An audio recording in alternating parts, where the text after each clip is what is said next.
sokakta rengarenk çiçekler açan, umudun bitmeye yüz tuttu bu bölgelerde.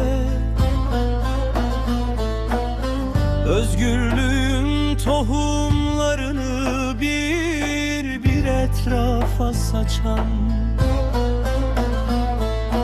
kader oldun alın yazım hayatıma yön veren, sensiz geçen her günüm bana olur işkence. Var mı gelip ayağına yüreğini çıkarıp seren, sesin her an kulağımda yankılanır ince ince. Kader oldun alın yazım hayatıma yön veren, sensiz geçen her günüm bana olur işkence.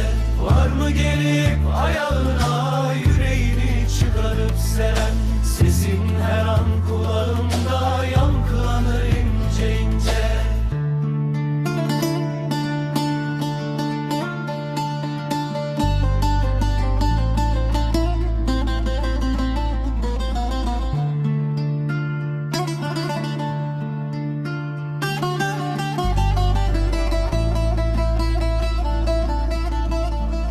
Unutmadım, unutamam senden kalan her anı. Sessizliğin pençesinde bir çare geçen ömrüm.